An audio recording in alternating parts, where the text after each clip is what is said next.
Okay.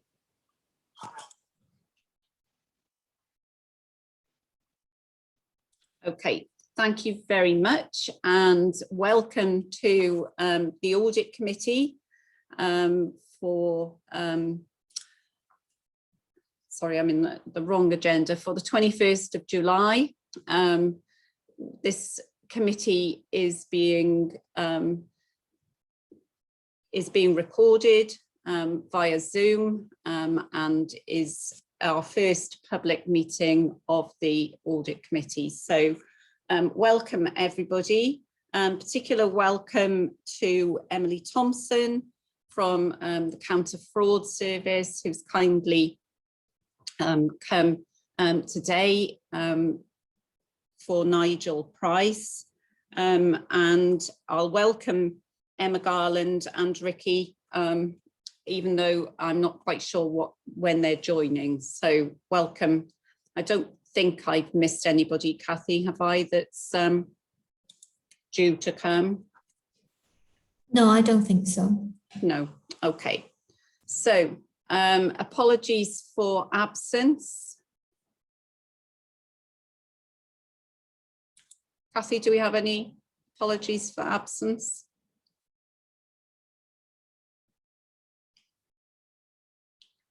Kathy? Sorry, Jill, I was on mute. Yeah, we've received apologies from Claire, James and Nigel Price. Okay, thank you. Do we have any declarations of interest from the independent members or from anybody else indeed? No, Kathy, no declarations of interest being recorded? None that we've received. Okay, thank you. So if I move to the minutes of the meeting held on the 6th of May, and if I go through page by page, which I can't actually get at the moment, so if you bear with me, we seem to have lost them. Here we are. Okay, so if I go through page by page, page 1, page 2, page 3, page 4, and page 5. I've got one question on them. Has anybody got any questions for accuracy? Hi, Chair. Sorry, I've lost my papers. Sorry, so I'm not sure which page it's in, but it refers to the part where we updated the committee on our audit financial statements report, and it was a quote by Claire with regards to the ministerial direction. So it's just a rephrasing of the word in there. So it's just that Claire James confirmed that the ministerial direction does apply to HEIW. I think there is just a little bit of confusion in the write-up there. Okay, thank you, Helen. Kathy, can we take that away? Yeah, I'll make that amendment. Okay, You. and then there was something in the minutes again. I didn't note the page down on declarations of interest, and there was an action to be taken away. I don't know, has David now joined the call?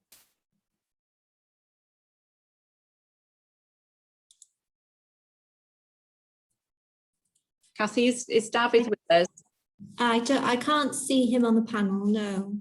Okay, so it's on page 2, and it's 2710/210, declarations of interest. There was a review of practices within other organisations, and the committee asked for the action log to be updated to clearly explain the work taking place and the progress being made. I don't know if Martin's on the call, but I think Martin was going to take that away, and I couldn't see it on the action log.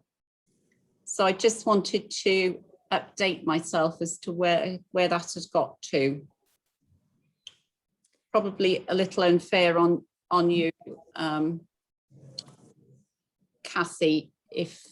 To be honest, Jill, I'm not quite sure. I know we requested the action log be updated, but I'm not quite sure where we are with it. I'm sorry. I'd have to... No, that's fine. Jill, I thought it was the very first one on the action log. I'm not sure. I think it's the very first one.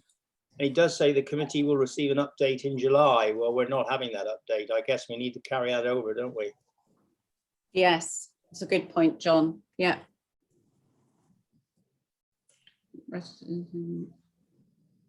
I can't see the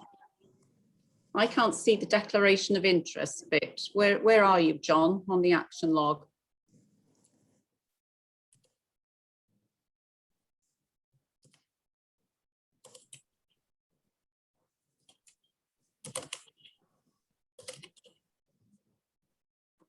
John? Sorry, I was on mute.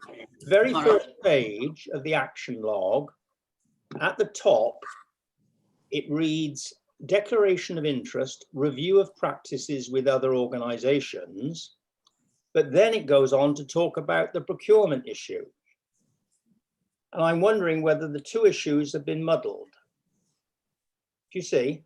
Yes, I can. That's why I didn't pick it up, I think, because I assumed it was about... It definitely refers to the review of practices on declaration of interest, but there's no script there.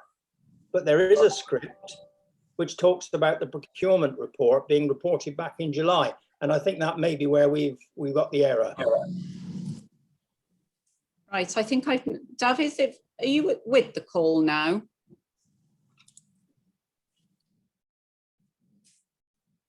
Are you on mute? You're on mute, David.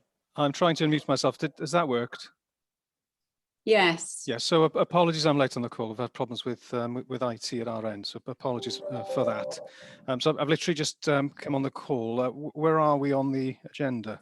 Right. What I think we'll do, given that it's 12:30, is we'll come back to the minutes and the action log, if that's okay with everybody, because I'm very conscious that Sian only has 15 minutes with us, and she's very kindly come out of something very important to come and talk to us. So with your permission, I'm going to skip straight down to part 2 of the agenda and go to 2.1 and ask and welcome Sian to the meeting. And given you've only got 15 minutes, Sian, I'll firstly ask you, do you want Emma to be able to speak?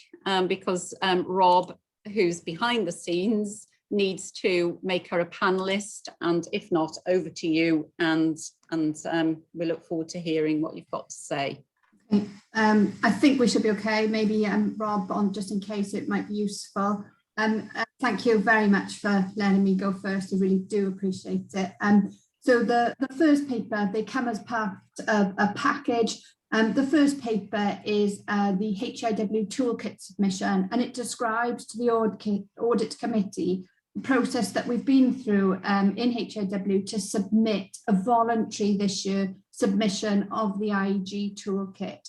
The paper, which I will assume you've read, provides background to the information governance standards that are being applied and the process that have been followed. So this year, organisations across the NHS in Wales have done a voluntary submission, and in section 3 of the report, it describes how the toolkit is broken down into different levels. And what it does describe is a relatively low level of compliance this year against the framework. So it's an evolving framework, and it continues to look at the areas that we need to adopt best practice. The paper then goes on to describe, as a result of submitting that voluntary submission, we have developed a really strong IG implementation plan to address those concerns. And I think it's with that we can now show the journey forward and how we're going to improve. We were very fortunate in also having an internal audit review that considered our completion of that toolkit submission this year, and I know that's later on the agenda, but that's come back with substantial assurance in the process that we followed. So I think the paper is to update the audit committee that we've been through this process and that we've done that robustly and followed good practice. And now we have hopefully a robust and strong action plan to follow to get our compliance ready for next year when we submit. And when we do submit next year, we're chunking this up into stages. So we're looking for next year to work on the level 1s and 2s, and then for the following year then to progress to level 3. What you'll also notice in the combination of the paper, so the second paper describes in more detail the plan and breaks that down in the appendix of why each of those things are important to the themes of IG. But you can already see in our report that we are making progress. And that some of that progress was enabled with support through the executive team, through enabling some additional support in the IG team with the support of a band 5. And that's already shown to be very helpful because some of those reds that we were reporting back in March have already turned to amber. It is an ambitious plan, but we are making good progress. We're tracking its delivery through IGIM on a quarterly basis, and then we'll be reporting progress back through. And I think both myself and Emma, with the support of the executive team, are making every effort to raise the profile, I think, across IG. So we are discussing this nearly at every staff forum since March around the importance of things like the IAR and communication. And we're also looking at the membership of IGIM to make sure that we've got good representation. And the final thing to note is there were a few recommendations from the internal audit. They have been added to the plan and work has already commenced on those outstanding areas. So I'm not going to go through the plan unless you want me to in lots of detail, but it is there for reference and we'll continue to provide updates. Thank you, Sian. That was really, really helpful. And I have to say that this is an excellent piece of work. It really is really, really comprehensive. And I enjoyed going through it and seeing what we need to do. I think we've been very realistic about the level that we can achieve. And as you say, there's plenty of work and a very good action plan that goes with it. So I was really impressed. So thank you to everybody that's contributed to that, because I know it's been a concern of the audit committee for some time. So I'll open it up. John. Thanks, Jill. Yeah, I agree with you. Excellent piece of work, Sian. I was thinking we had a low-level compliance report when we did our voluntary survey, but I'm assuming that every LHB in Wales would have had a low-level compliance report. Is that probably a fair assumption, that everybody's in a pretty low starting position? I think it's probably a mixed bag. Some places have done more than others, as you would expect across. Some have invested bigger programs in maybe their GDPR compliance, and they're coming at it from a different base. Some have much bigger teams. So in instance, you know, the organizations are bigger, but the teams have been bigger and have been able to progress things. But I think from a HEIW perspective, even though it's a low base, we've had good assurance that we're on the right track now to making those slow and steady improvements. Also through the submission of the toolkit, we're able to see what other organisations have submitted. So we're constantly learning by doing the process as well and sharing their good practice. And I should definitely recognise Emma's work in pulling this together, but she's benefited from seeing those submissions and taking some ideas and making that network to facilitate some of the learning that we can do from them as well. So where they're ahead, we're using that and taking advantage of that learning as well. The other point I wanted to make is that training, it seems to run through this, doesn't it? And I guess because we are an organisation which has staff across Wales, many of them working remotely, the training issue, as we found out with other areas, is really crucial. And I know there's a whole section on training, but I just wanted to emphasise that I do think that's going to be really important.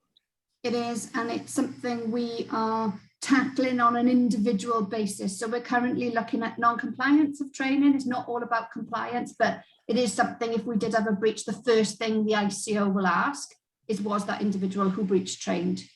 And what's the training compliance for that department? And what's the training compliance for HEIW? So whilst it's a bit of a crude measure, the percentage trained, it is something we are focusing on in the first instance, and they can complete that training online, and then potentially once we've got that good baseline to look at maybe more bespoke training in certain areas. So for instance, Emma is going and having conversations about the IAR or sharing agreement. By doing that conversation, that in itself is also training in practice, I think, of actually going through it and completing some of those. So there's different levels of training, but I totally agree, it's a really fundamental part of getting this right. Thank you, Sian. Thank you. Thank you, John. You referenced the IAR, and I thought we were further ahead on the IAR than we are. So keen to see progress on that, because I know that's been reported to the Audit Committee for some time, and we've had an issue with that. Okay, I can't see any other hands. So I'll just go to the. I think Ruth raised her hand. Possibly, Jill. Sorry? I think Ruth has raised her hand, Jill. Oh, sorry. Oh, I can't, it's not showing. Oh, yeah. I put my hand up. Sorry. I think it came down for some reason. Yeah, sorry, I thought that. Sorry, not to repeat what's been said. I just wanted to add one thing to the to John's comment about training, which I totally agree with and support. And so I would hope that independent members could be included in the training. It just seems, especially as this focus is around governance, it's fast moving, and it sits so closely along the side of the cybersecurity developments as well. I think it's really important that we stay on the front foot with it, and so as to make that request. And I think this is an excellent piece of work. It feels like a very honest appraisal to me. You know, it's nothing like actually confronting the fact that there are problems. No. The development of the risk profiling around this is going to be crucial, and it's going to change over time, presumably, as we try to nail down some of the things which at the moment feel as if they might be less secure than we would ideally hope for. But that's just quick comments from me. Thank you. We are working on the National Cybercrime Unit for the UK have a portfolio of training for the board.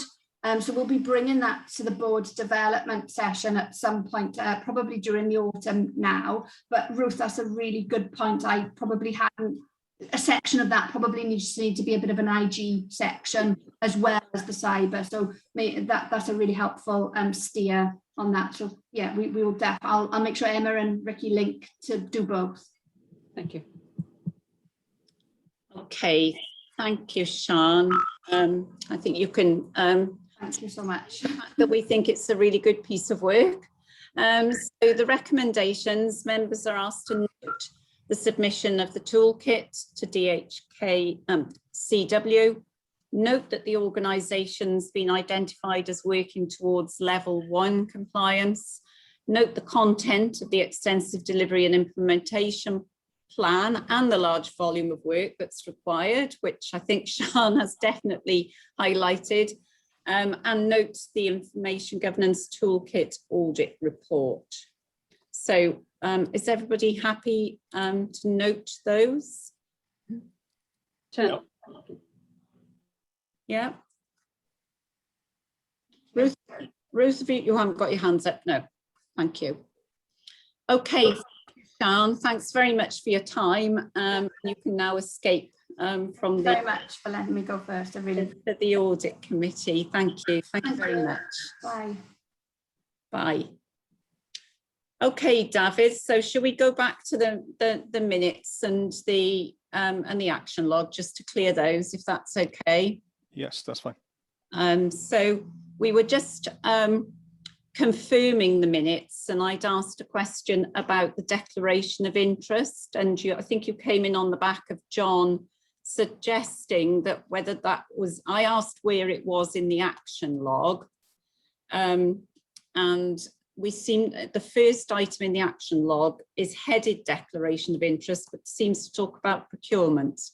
So if I go to the issue, it's on page 2 of the minutes, 2710/210.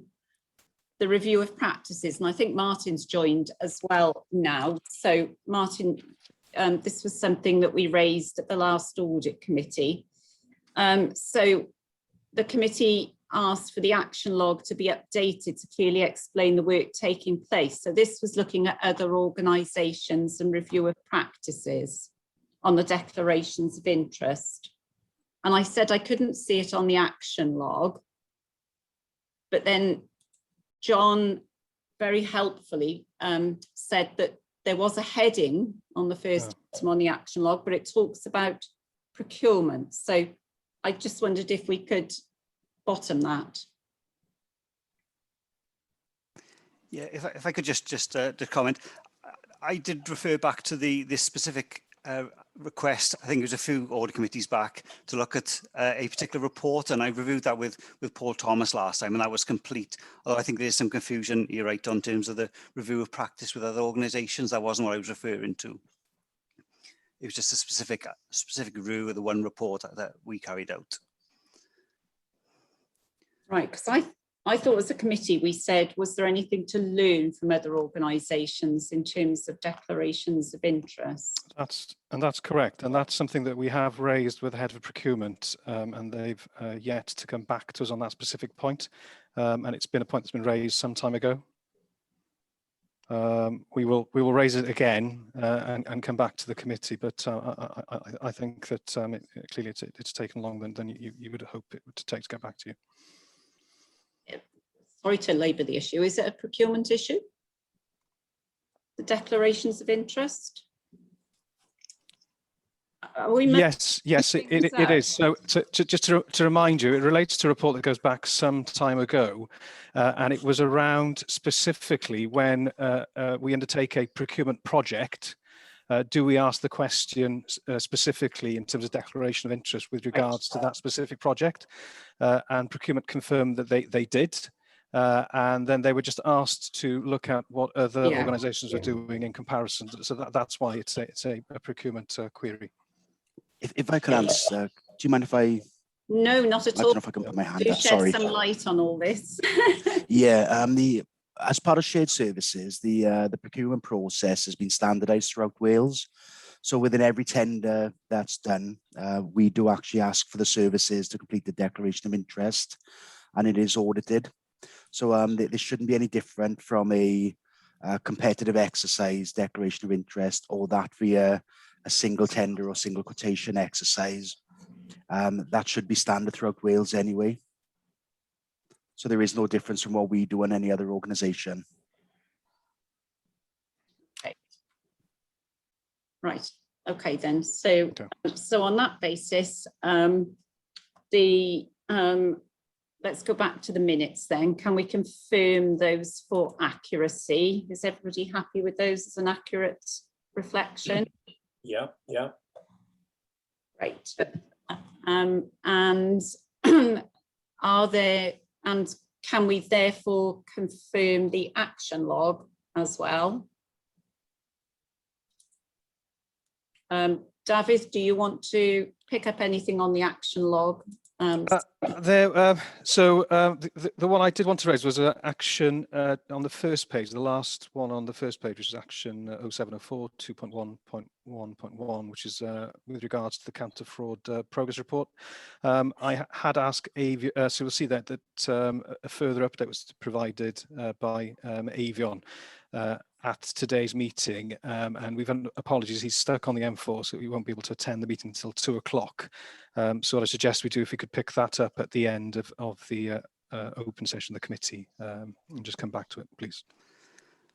Sorry, could I just add in there? I can't find my hand button. There is an update in the counter fraud report, which Emily's going to take for us a little bit later. So I think we could pick that up there, and that should answer that question if that's okay. Yeah. Okay. Thank you. Okay, so one way or the other, thanks, Martin. I was going to suggest that Emily did that. So one way or another, we'll pick that up. We'll pick that up later, depending on whether Avion does actually manage to get here. So anything else on the action log, David? No, nothing else to highlight. Happy to take any queries. Okay, do I have any questions? John?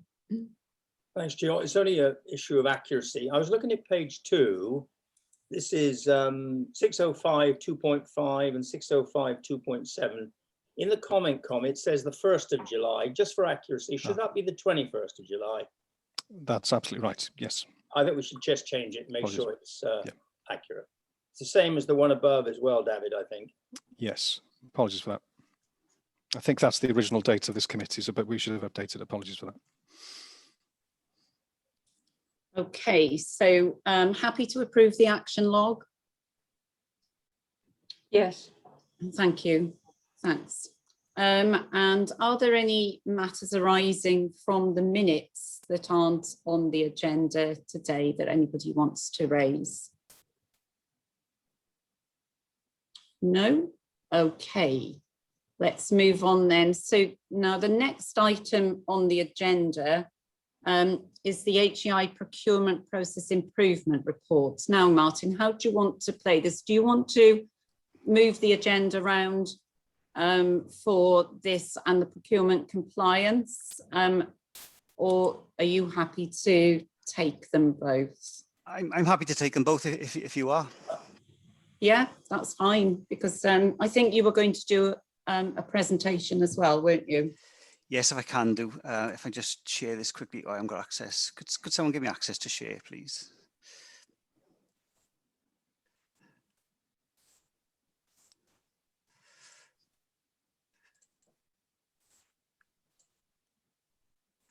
I still can't share.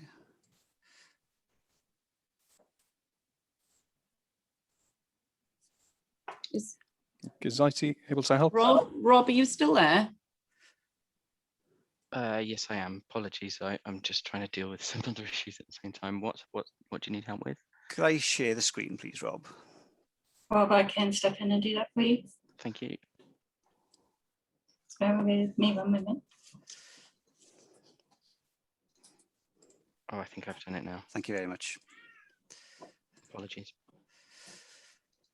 Okay. You should be able to see that now. Okay, thank you very much. Just be a very quick presentation just to update on where we are with the procurement process improvement report, and Paul Thomas from NWSSP will also be joining me just quickly. So just a quick bit of background. You recall back in 2020, the Director of Finance requested independent review carried out on the procurement processes in HEIW. I think it was an opportune moment at that point because we wanted to reflect on how procurement processes had been embedded in and adopted in HEIW since we formed, and really was a chance for us to look at what support we were asking for, which has been very different from other organisations in NHS Wales. It was a good opportunity to do that. The final report was issued and presented to the Audit and Assurance Committee, the closed session on 7th of April, and you will recall there were 6 overarching recommendations came out of that, which covered items such as the level of support that we wanted and needed, the way we use and access the procurement systems, and also the level of understanding of procurement processes across HEIW. So following that meeting, a number of colleagues from HEIW and NWSSP procurement met in May to discuss our detailed response to the report, and we came up with 19 actions that we agreed and prioritised, and I've included those in Appendix 1 to this report. We should note really that these were split between HEIW and NWSSP. It is a joint piece of work that we're doing, and we do appreciate that we both need to feed into this. So I said the actions were on Appendix 1. If I just pass over to Paul now, we'll just provide a quick update on these. Yeah, so this is the Gantt chart that we've come up with. From the 19 actions, 8 of them have already been completed to date. There are 11 actions that are still ongoing or outstanding, and we've highlighted them in here, each of the actions that are ongoing. So I think the latest that you could see, or the earliest, is the 23rd of July. Something to have a review. If we go on to what's been improved to date, what we can see is the initial back in October 18, the requisition turnaround was extremely high at 26 days. We are now, after the work involved in improving the process, we are now down to the 3-day turnaround. And also the savings target, as we stated there, is we had a soft target from HEIW at the time of 30,000, but we actually achieved in the last financial year 220,000 savings. So the next steps, what we've agreed is that we are going to complete the actions where required. We will keep up and be attending bi-monthly meetings with finance on this. Once we have completed all of the actions, we will look at a new baseline for further improvements. And we will review ongoing and monitoring and any feedback process. If there's any dips in performance, then we will sort of work closely with you to ensure that we find out immediately on that and vice versa. And the idea is then for the strategic planning is that we can improve the planning process by educating the customers to involve procurement at the early stage. And I think that's everything, sorry. Thanks. That's it. Thanks very much, Paul. So in terms of the work is ongoing. We are between us. We have these actions we're going to get done by the end of September, and that will help us to improve the service that we're providing. A lot of it is communication and training that will be given out to the organisation, and so we are making improvements to date, and you know, that will continue. We will feedback regularly to the audit committee, so you've got assurance that this work is going on. So that's all I wanted to say. Thank you. Okay, thank you very much, Martin. Do you want to stop sharing your screen and then I can see people? Yeah, will do. Sorry, bear with me. Okay. There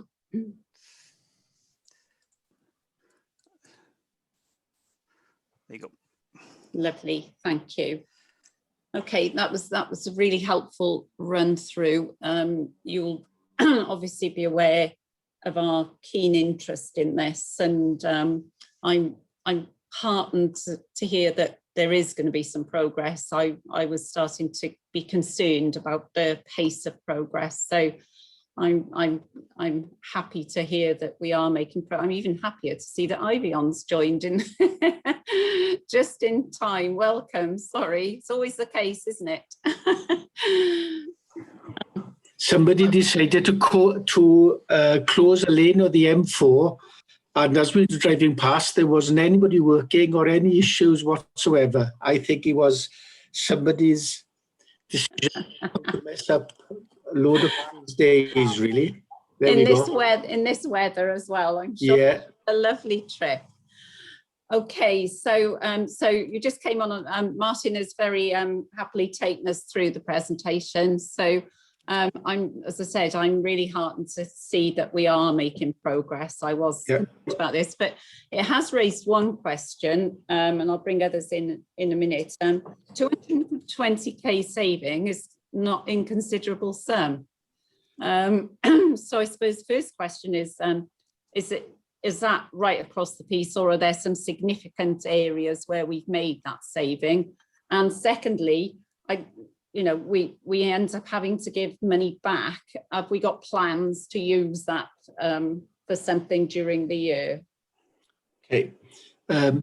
We haven't got plans specifically for using those savings. They are, there's something that we've introduced, which is to capture the opportunities that we're taking over time to actually, where there are savings to be made, to actually make sure we capture it and record it, rather than just let it wash in and out of our position. So, for example, one of the things that we did about 18 months ago, we changed how we purchased the energy that we used in Tydysgu. We, I don't know if colleagues know, but I organised the purchase of gas and electricity for NHS Wales. So we've got the purchasing power of all of NHS Wales being brought together into a single contract and a single price for gas and electricity and so on for NHS Wales. So what we did about 18 months ago was to actually change from the HEIW specific contract that we had for gas and electricity to join this All Wales contract. And you can just imagine the purchase prices of that is significantly different than when you do it on your own. So we've captured that. We've actually also captured opportunities when staff are taking lease cars rather than traveling expenses and so on. So it's a myriad of saving issues that we're doing. And because our monitoring return includes sections for savings that we are delivering. We felt it was right for us to actually be identifying these and actually then feeding it into our monitoring returns as well, to show that we are actually actively looking to where we can reduce our costs and make sure that we get value for money in terms of particularly our non-pay costs.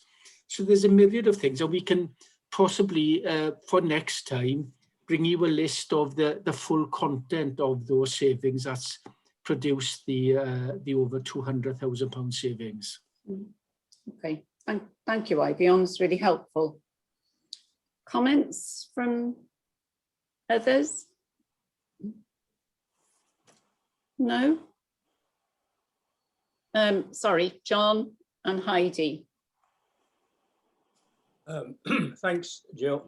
Yeah, welcome the report. I think it's really pleased to see the action plan. Comment for you, Martin, and you, Paul.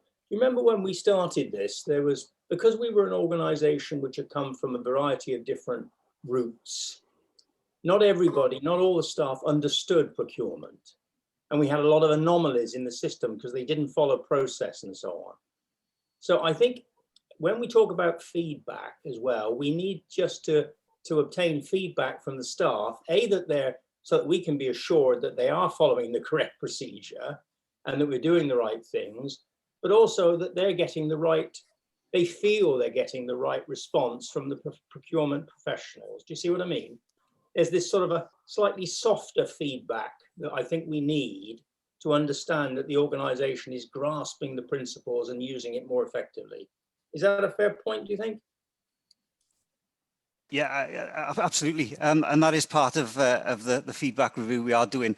I mean, a proxy for that may be the number of single tender quotations coming through, and there are only 3, I think, on this month's report.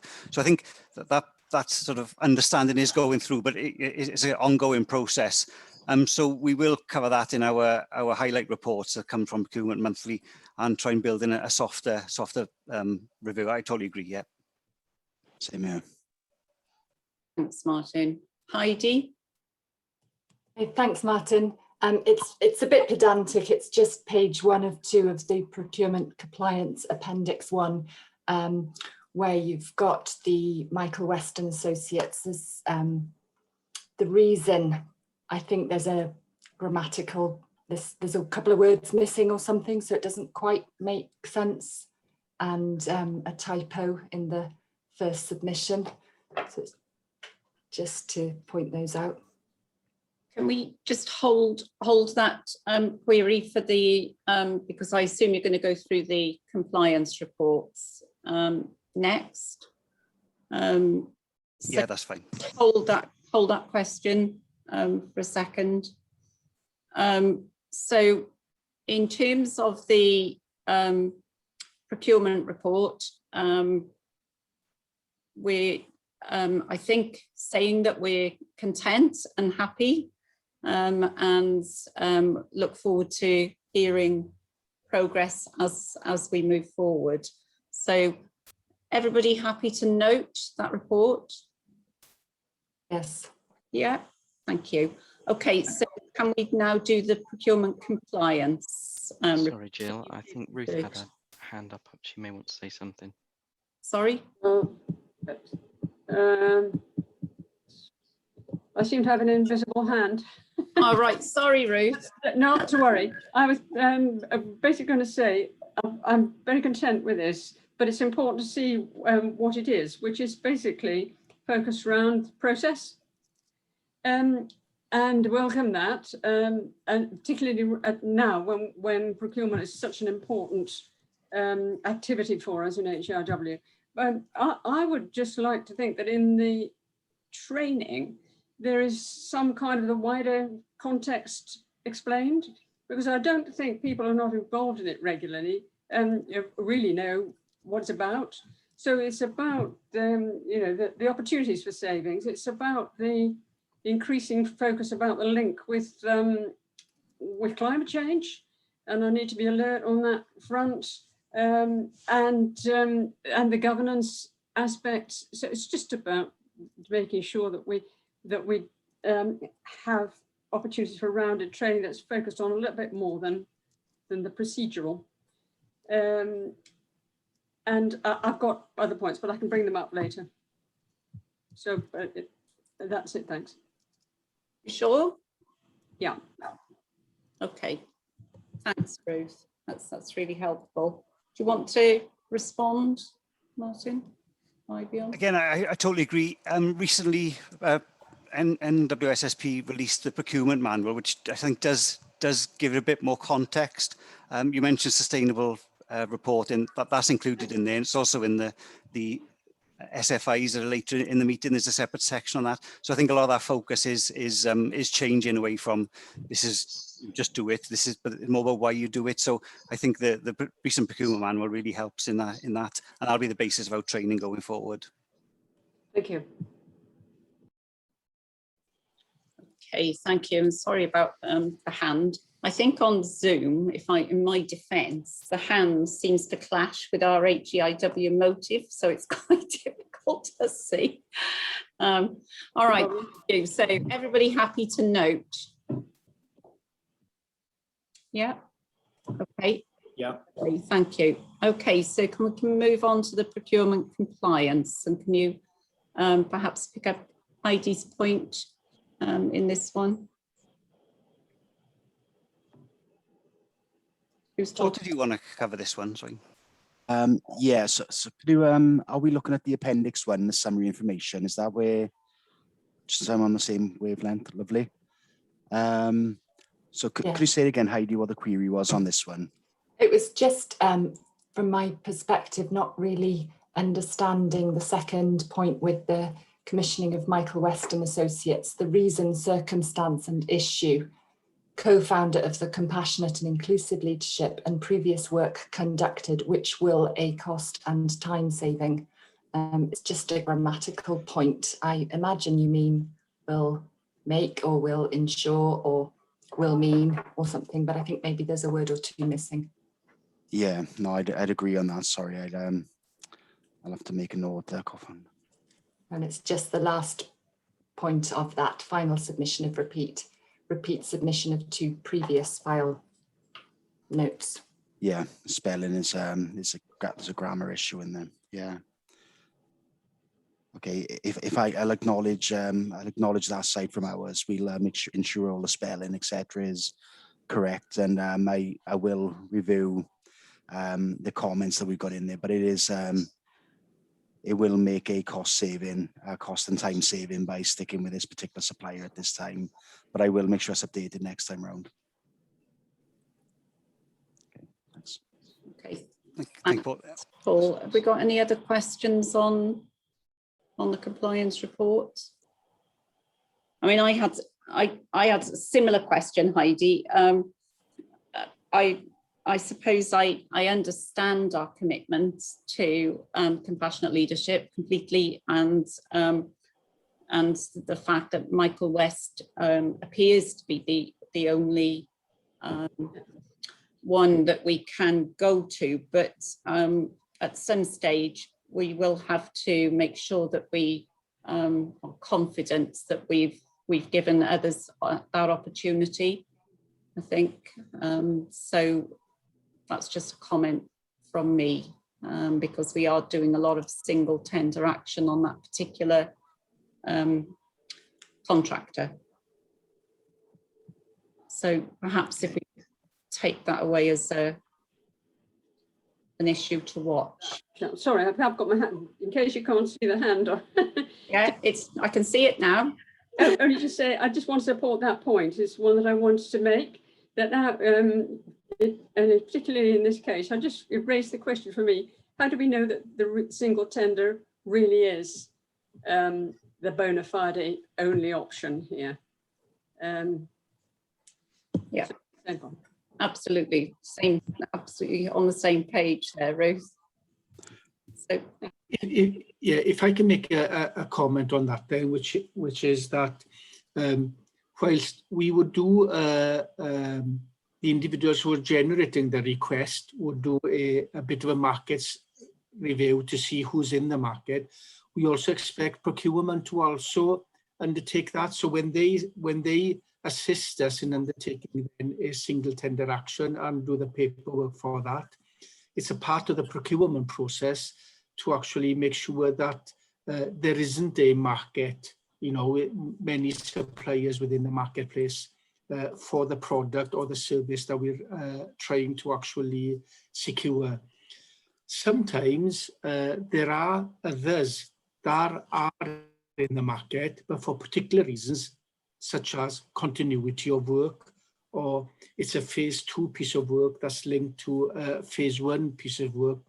There are other reasons for going along the single tender action route, even though there might be others in the marketplace because of previous decisions that we've taken that are actually has a knock-on implication. If I use an example of that in a different setting, it's like when you buy an X-ray machine, the maintenance of that X-ray machine has to be done by the company that supplied it for a period, for the guarantee and to actually be valid, and so on. So there are points to look for to see if there is competitors within the market that we should go for, and we actually then consider everything in the round before we agree that a single tender action is appropriate. It's something that I do as well to actually check, are the decisions taken to go down the single tender action route, are they appropriate? Thanks, Ivion, and I'm sure as an audit committee we wouldn't expect any less. I mean, I'm coming from the point of view, I think that is undoubtedly the case for each and every tender action. But as you know, these things do mount up, and the general public, when it hits the press, never understand that we've done all that due diligence. It just becomes a question of how on earth did all this money go to one person. So that's the angle I'm certainly coming from. I know how these things can go horribly wrong. So as long as the due diligence is there, we've at least got the the backup. Okay, I can't see any more hands up, so so thank you for that. Are you happy to note that for assurance? Yes. Thank you. Okay, so we now move on to internal audit, and I'll hand over to Paul. Thank you, Chair. A few things on the agenda from us today. I'll just kick off with the progress report. First of all, very briefly talk about that. Some members might have noticed there's a slightly different style to this one. We've had a bit of a revamp and presentational update on it, so hopefully it looks a little bit fresher than the ones from before. In terms of the format, really, I guess the key difference really is in that table 1 on the 3rd page of the report. It just now includes assurance rating and the number of findings as well, so a little bit more detail up front in the report. In terms of the overall plan, the detail of quarter 1, quarter 2 reviews is in table 2. Things are moving along at a fair pace. The Mars appraisal system, the brief is now out with the executive for that push, and we should be issuing the other 2 briefs very soon, having had our discussions with the execs in those respective areas. A couple of other things just to note with the financial planning within the IMTP review. Obviously, Audit Wales are doing a piece of work into their structured assessment phase 2 at the moment, where they're looking at things broadly in this area. So we're in discussion with Visha just to make sure that there's no duplication in the work that we're scoping out at the moment, and the objectives for the Audit Wales piece of work. I guess final thing from me is in the piece earlier on, 2.1, we touched on the internal audit paper as well. I noticed we picked up that it was for noting. So whether we want us to talk through that as well now as part of our presentation, or whether you want to take it as sort of discussed, I'm happy either way. I'll pause there, just take some questions on the progress report. Then Ken's going to talk through the pre-registration pharmacy paper. Thank you. So have I got any questions on the progress report to start with? No. Okay. Paul, just you expect me to ask this question because I tend to ask it very frequently. The confidence with which you have about bringing the programme in successfully by the end of the year. Are there any barriers to delivering that this year? Nothing to draw your attention to at the moment, Chair. I think from my point of view, what we're seeing at the moment, we're actually a little bit more on the front foot. Certainly, obviously, last year was heavily impacted by COVID, but it feels this year where we are is a little bit of ahead of where we would have been in previous years as well in terms of our planning and lining things up. So good engagement with with executives within the organisation at an earlier stage, which is good for us. Okay, that's good news. Thank you. And the second question was whether we wanted you to go through the information governance toolkit, which is pretty much what Sian gave to us as her presentation and paper. So I guess if there's nothing to add to that, are independent members happy that we don't go into the detail of that? Yes. Yes. I mean, yes. That's great. I mean, the message was that, you know, in terms of the structure that's been set up within the organisation to help it take it forward in terms of information governance, that it's all well set up. That was our underlying message. Okay, lovely.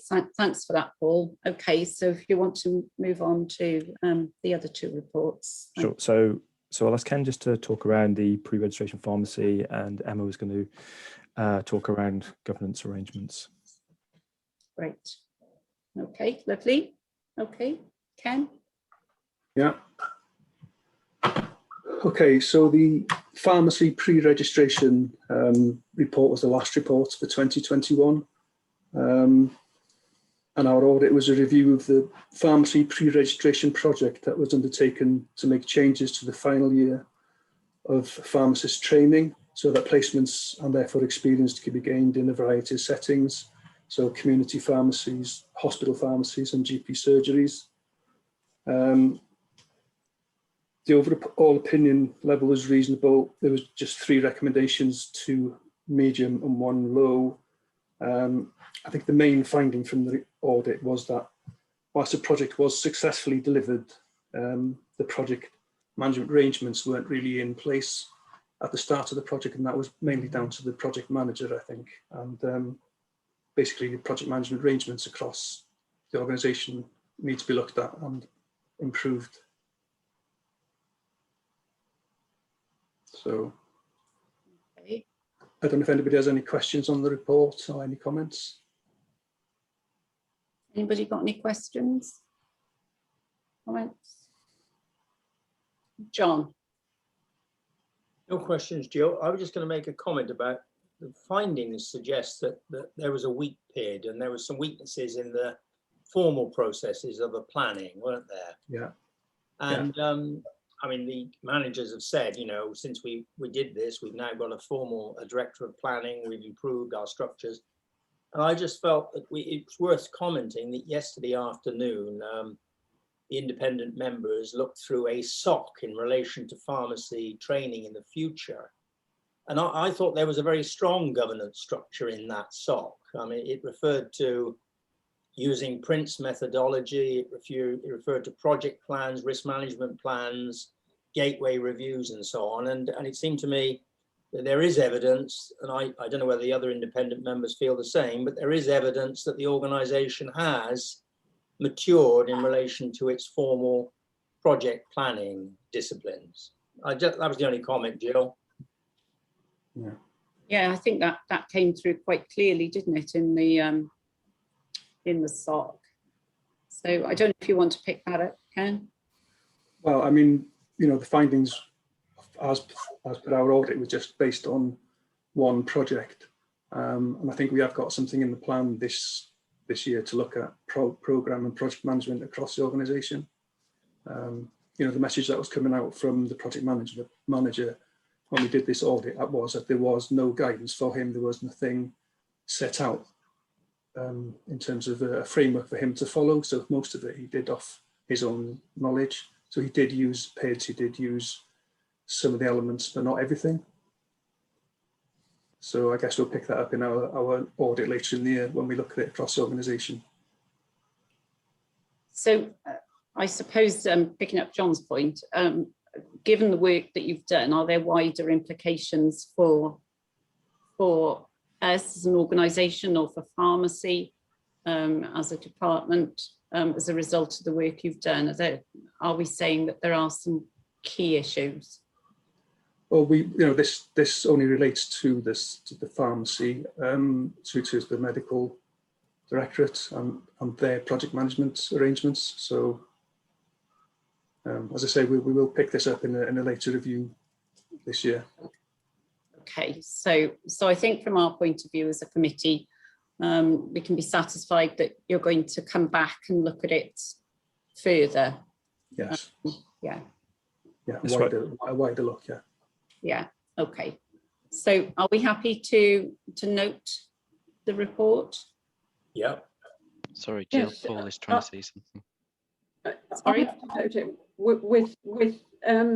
With the comment that you've made and John's, that I think that things are changing and it will be helpful to see where things are at by the time the next appraisal happens.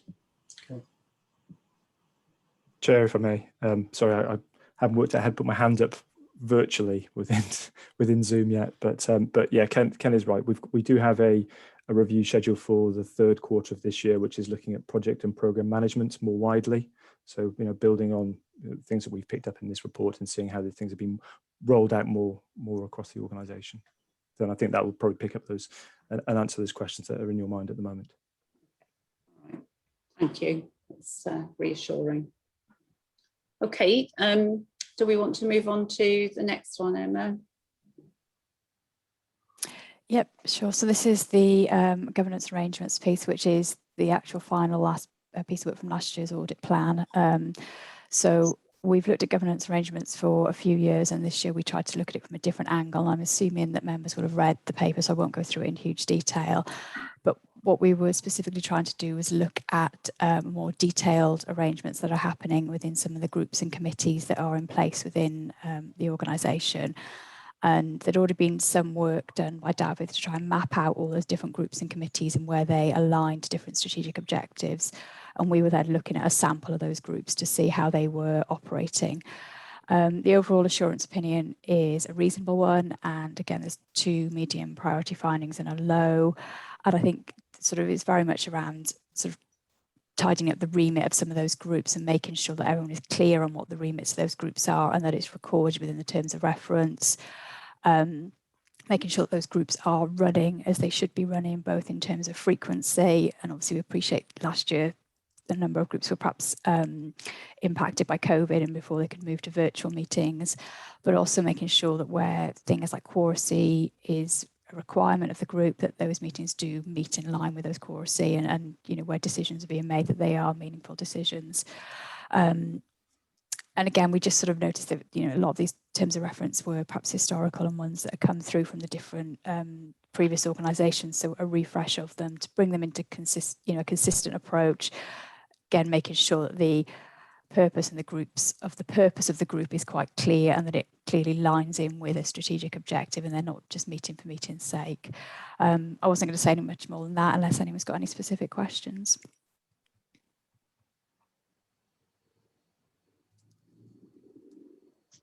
I think you're on mute, Jill. Yeah, I just realised that. So, John.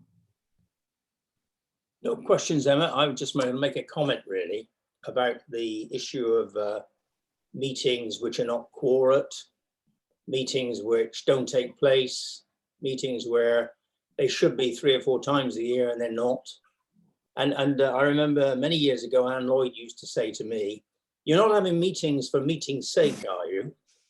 And I think that the point is a good one, that what we need to be doing is really establishing whether some of these perhaps residual meetings, which took place before we became HEIW, are really necessary now.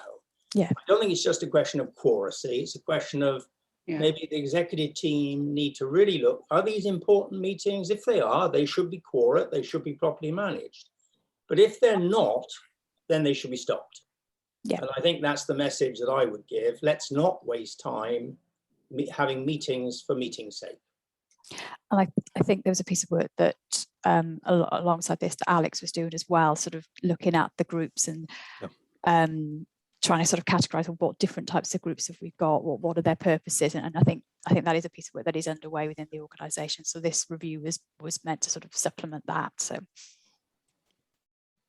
okay.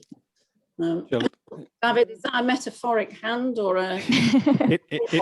It is. So just to confirm, in response to John's comment, we have taken a review of all the groups within HEIW, and as a part of that review, we kind of categorised the various groups together, and we did close some groups that we deemed to be no longer necessary. So that's something that we have already looked at, but obviously we will continue to review that because we're a dynamic organisation. It's constantly changing, and we will keep an eye on groups so that we don't have unnecessary meetings. It's something that we obviously want to avoid. Okay, thanks, David. That's very helpful. Right, I can't see any more either digital or people waving at me. So on that basis, I think thank you to Internal Audit, and are we happy to note the last report? Yes. Yes. Okay, so with that, we'll now move on to Audit Wales and move on to the progress report. Avisha, are you taking us through this? Or are you, I'll take Helen take? Yeah, I'll take you through the update report and then hand over to Avisha. So just a quick one from me with the update report. So just to confirm, following our last meeting, that the board approved the annual accounts on the 10th of June, and all the accounts and associated returns were submitted to the Welsh Government on the 11th of June.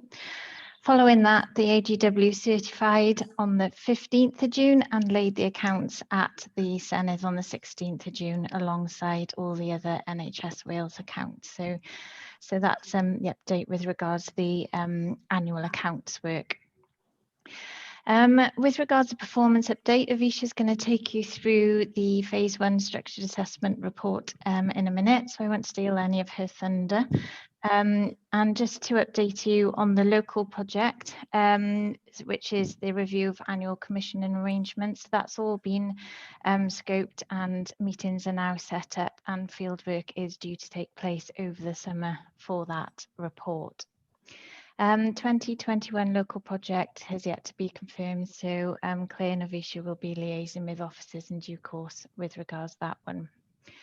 So also just to draw the attention of the committee to some good practice events and products we've got online at the moment. So please do take a browse at your leisure, and also some NHS related national studies and products that we've issued most recently. So of those, the NHS Wales Data Finances tool is the most recent one we've issued, which includes HEIW and other NHS bodies with all the financial results up until the end of March 21, and also includes some useful COVID information and agency workers spend in there as well. So there's several reports, links to them are in the report. happy to put you in touch with anybody who's done those reports if you have any queries with those. Otherwise, they're just for information, really. So that concludes the update report from us, and I'll hand over to Avisha now for the structured assessment report. Sure, thank you. So this is feedback on the phase 1 structured assessment report. So as you're probably aware, with the structured assessment is taking part in 2 phases this year. So phase 1 took part at the start of this year and concentrated on operational planning arrangements. So specifically the quarters 3 and 4 plan.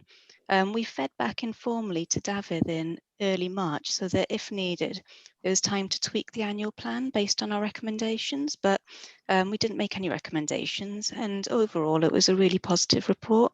We found that arrangements for preparing and monitoring the delivery of operational plans was robust. I'll take the report as read, but if it's okay, I'll highlight a few key points. So in terms of the scope and coverage of the quarters 3 and 4 plan, we found that the plan and the relevant minimum data sets were submitted to Welsh governments within the specified timeframes and received the appropriate board level engagement and approvals. And as with quarter 1 and 2, whilst much of the Welsh Government operating framework doesn't really apply to HEIW, the framework was converted to kind of fit the organisation's remit and strategic objectives, which is really positive. And the plan clearly set out the organisation's contribution to the COVID-19 response and recovery, and also winter planning. In terms of arrangements for developing operational plans, we found that planning arrangements are robust, and actually despite the time constraints, that the limited time to prepare the plan, there was good engagement with stakeholders and a review of strategic objectives that in the context of immediate requirements and available resources. There was also a continued focus on learning, staff wellbeing, and also partnership working. Also, we noted that the organisation is reviewing its planning resources because it'd like the team to function as a project management office because the current capacity isn't enough to achieve this. Lastly, arrangements for monitoring delivery of operational plans. We found effective arrangements to oversee the delivery of the operational plans, plans which are embedded in the recently approved performance framework. And accordingly, the board receives quarterly performance updates against the plan. That's all I was going to say. I'm happy to take any questions. Okay, thank you both. Has anybody got any comments or questions? I had a couple, so if I kick off, I think you might have answered the first one, Avisha, which is what lessons were there from phase 1 that we can take forward? So I assume that exercise has been done, even though there weren't any formal recommendations. So I assume we can take assurance that that's been fed into the annual plan. So that was the first question. The second one was about the local report, Helen, or the local piece of work. And if I read that right, and I'm not doing this tongue in cheek, it says 2020 local report, and we haven't scoped that, or we've just started that one. Is that right? Is 2020, or is that a typo? I think it relates to how performance audit work in the years. So it's the project that has been started to go alongside our 2021 work. So that goes up until this year now. So that is when it's going to be undertaken over the summer, and then we'll get into the next project following that. Also, sorry if I come in, there's a slight delay as well. We wanted to start the piece of work earlier, but we have, there's various delays last year because of, COVID and various resource issues within our team as well. So hopefully we can motor ahead now. Right, okay. So when does the performance year for 20 finish? In effect, when? So you finished your work, Helen, on the financial audit. When does the performance year finish? Because I thought that was March. No, we work calendar years for performance, so it's January to December. So for 2020, that was finished last December. Yeah. Right, so we're in July now of 21. So we're just doing the 2020 piece of work. So yeah, we're playing a bit of catch up on the local work. Right, okay, so the 2021 piece will start shortly as well, will it? Well, we're yet to scope it. We're yet to scope it, but we'll keep the audit committee updated on our work to scope that piece of work. All right, can you come back next, with your next update with some sort of idea of timescales? Sure. Oh, that's great. I know the next committee meeting isn't for a while yet, so if it'd be helpful to put an email around to the committee updating them on progress, that would be fine. Okay, that's really helpful, Ellen. Thank you. Okay. Yes, thank you. John, can I bring you in? I'm just going to ask Jill, we've all got, the independent members have all got meetings in our diary for August, haven't we, to discuss the structured assessment. I'm sure we are meeting individually with the Wales audit team, am I right? Yes. Yeah.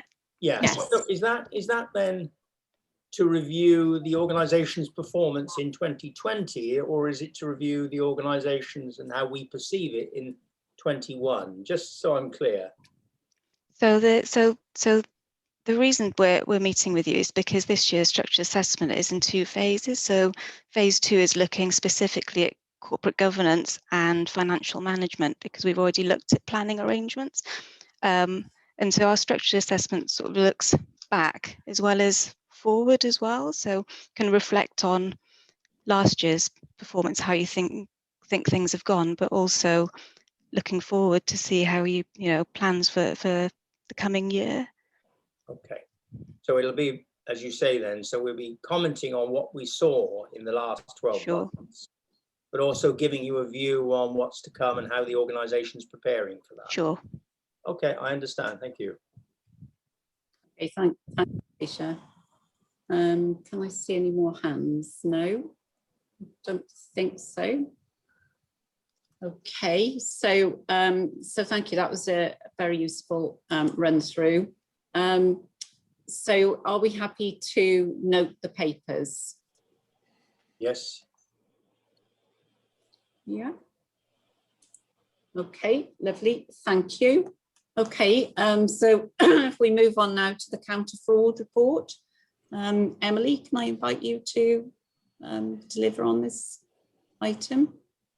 Yeah, is it worth me making just a brief introduction before Emily takes on the report, just to actually update the committee that about our counter fraud arrangements? Yes, that would be helpful. Thank you. Thank you, Jill. Thank you. As colleagues know, we get our counter fraud service from the team that's within Cardiff and the Vale Health Board, and it's a very experienced team. And colleagues will be aware that that team is led by Craig, who's attended our meeting on many occasions since we've been established. Well, Craig has been ill for quite a bit of time during the pandemic, and because of his long-term sickness absence, the team has had to actually cope with his absence, but Nigel has stepped up into that role on a temporary basis to actually lead the team, whereas Craig isn't able to be there.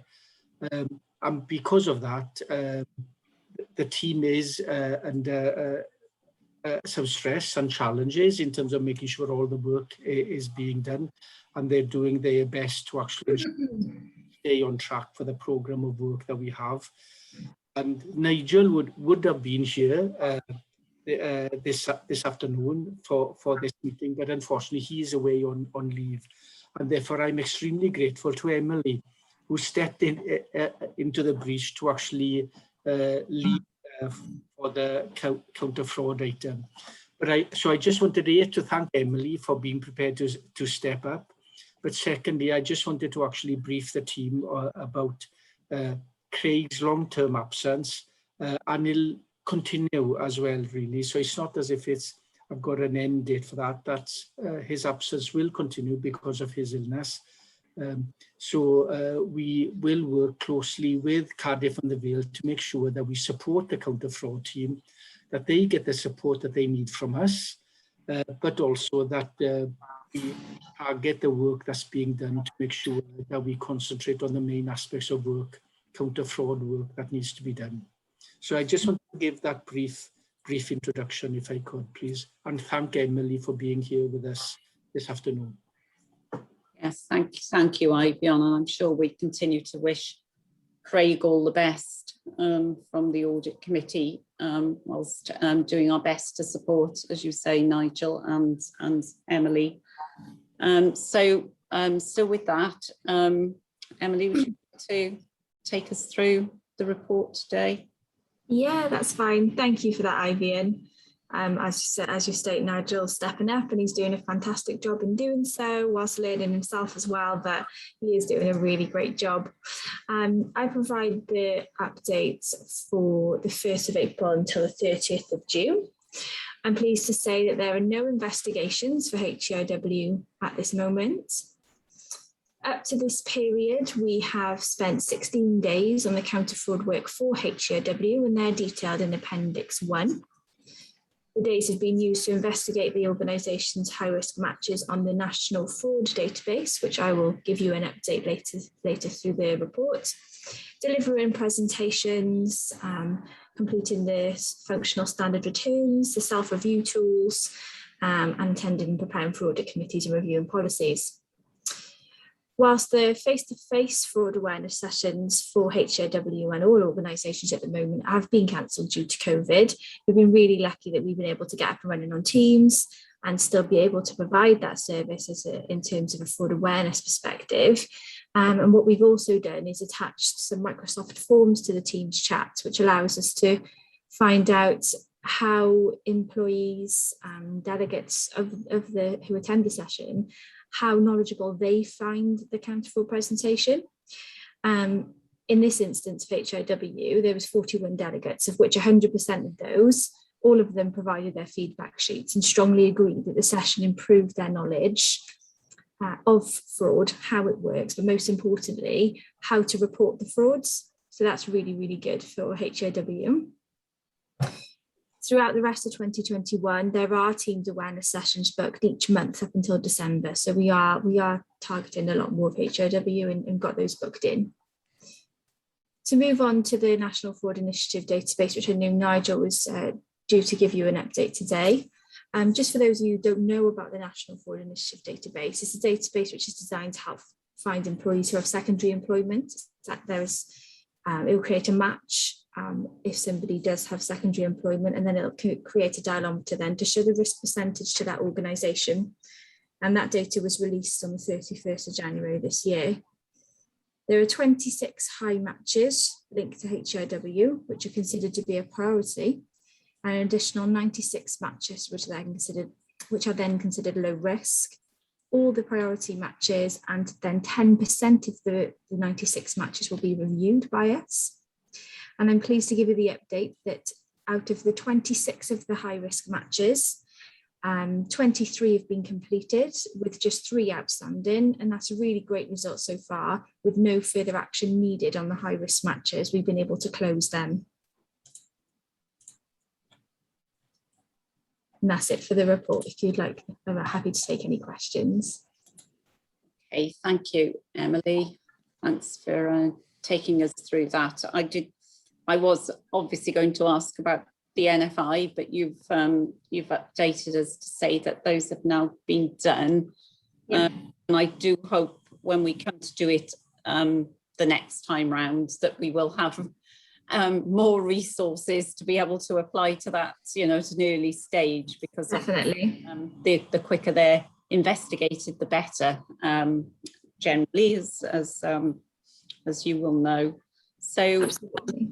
The only question I had, and I don't want to ask any other questions, but and I can't actually find the reference to it, but I've written it down. We talk about a fraud risk assessment, HEIW's fraud risk assessment, and Ivion might be able to help me with this. has that come to the audit committee? Because I've got a mental block on having seen HEIW's fraud risk assessment. I'm not aware that it's come. Oh, where's he gone? I think he's gone. No, as far as I'm aware, it's not been sent over yet. The risk assessment, we are working on them, and this is something that the new Counter Fraud Authority standards and functional returns have put in place.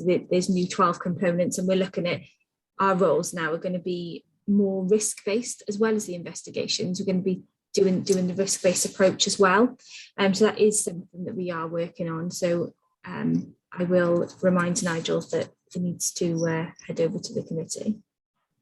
Okay, and just a plea to make sure that it is particularly focused on HEIW rather than a standards. Oh yes, definitely, yeah. Yeah, thank you. I'm not sure whether John or Ruth were first, so John then Ruth, or Ruth then John, whichever wants to go. I can't see Ruth's hand, so I'll go. I can see it, Ruth. It's just very well hidden. I can't see it at all. There we are. No, I was just going to say that I was pleased to see that the fraud awareness presentations are in place. And I was just doing the maths. I thought, well, if we get to 40 people within 3 months, in a year, that's 160. That's still less than half of our total establishment. So at that rate, it would take about 3 years to get around everybody. And I'm just wondering, I suppose it's a question for Ivy or David, is there any way we can encourage, particularly with the information technology we've got, encourage more members of staff to join these presentations so that at least, say, everybody gets one per year, which I would have thought was probably about right. What do you think, David?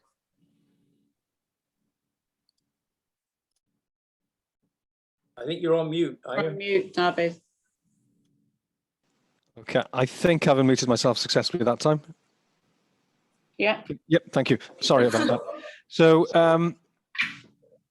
I think that's a reasonable request, and we will take that back and see what we can do to focus in that area. I think it's a completely reasonable request. I think Avion may have dropped off. He did send me an email beforehand saying he's having issues with his laptop, so hopefully we're able to log back on soon. One thing, go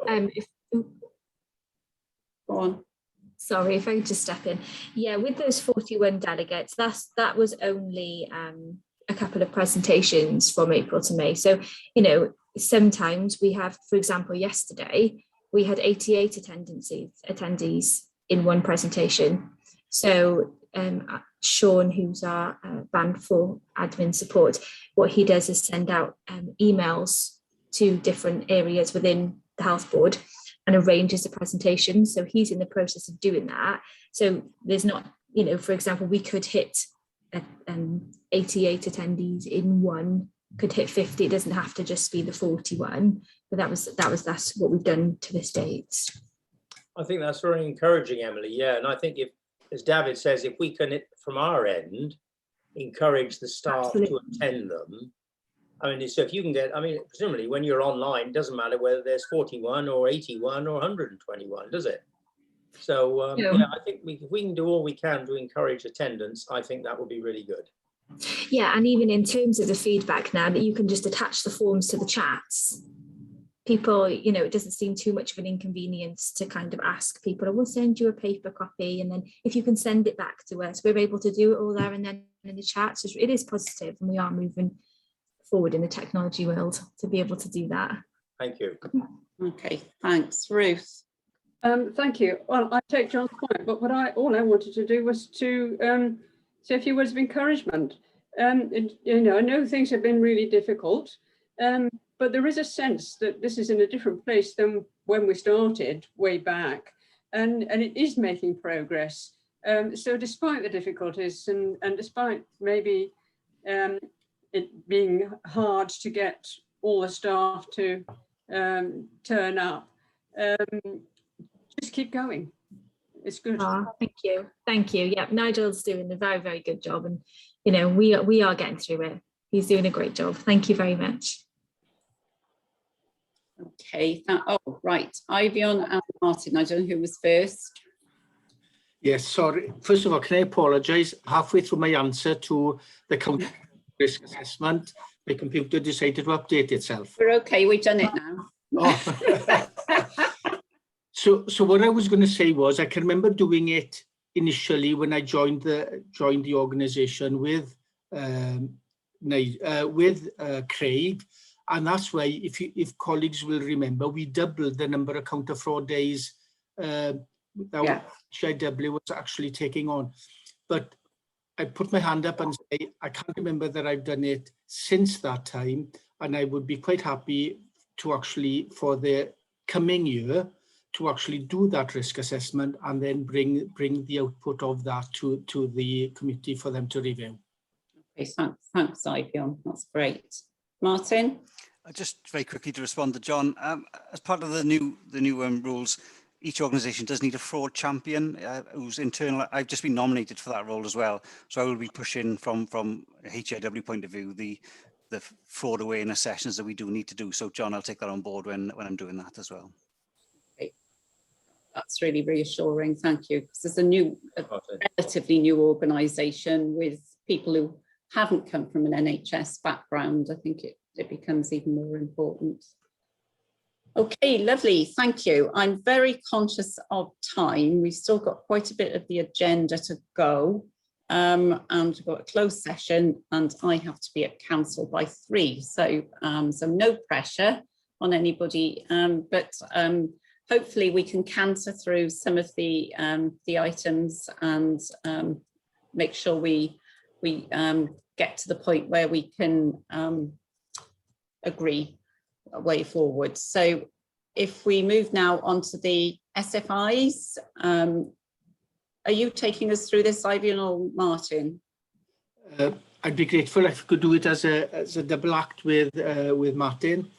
First of all, what I wanted to actually say to the committee is that the SFIs that we have before us this afternoon, they're standard SFIs that are produced for all of NHS ways. They've been worked on by directors of finance and others, and as such, they are standing financial instructions that are issued by the minister for us to adopt. And what we then do is to work through them and kind of top and tail it and make sure that they work for us within, and that they refer to us within as HEIW.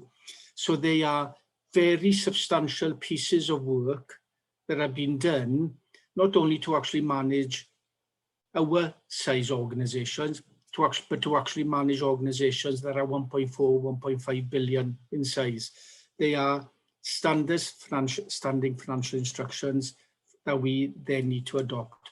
In terms of the implications and the changes for us then in HEIW from the old set, if I can hand over to Martin, who has got a closer hand on those elements for him to actually be able to actually brief us this afternoon.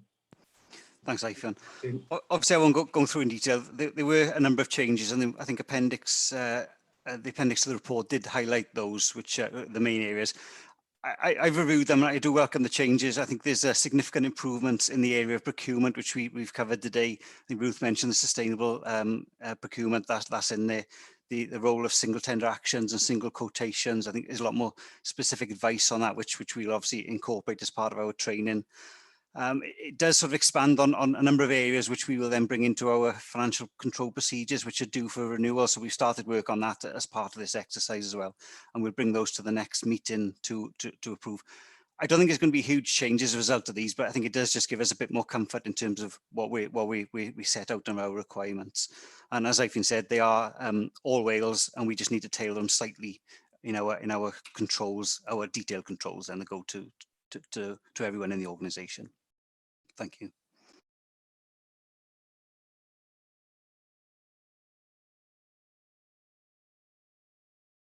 You're on mute, Jill. Mute, Jill. Sorry, I'm trying, because there was a lorry going down the road, I put myself on mute, so you didn't all have to hear it. Sorry. I'm sure we've all waded through them, and thanks both. I mean, it's a a hefty job to go through those all the time. And I'm sure that I'm happy with many of the amendments. So John, I'll hand over to you. Yeah, I take the point that Ivy and Martin have made that this is a standard working model, isn't it? So it's really about us adopting these as good practice. The only question I had, Ivy, you know, where we're taking on other organisations like the Office of the Chief Digital Officer, and there is a slightly different relationship with them. Do we need to include reference to that in the SFIs, or is there just an expectation that they will follow our SFIs when they're going about their business? Do you see what I mean? Yeah, yeah. The full expectation is that any hosted organization will follow the standing orders and the SFIs of the organization that hosts them. And in that sense, that's how we actually keep the appropriate governance going in both the hosted organization and the body that provides the hosting. So if there needs to be any kind of reference to the fact that we are hosting the digital office, then we can do that, but we shouldn't be actually doing any significant changes in content of the SFIs because they need to be standard. We need to make sure that the hosted organization complies rather than works through a different way of working. Thank you. Thank you. Thanks, Ivion. David? Thank you.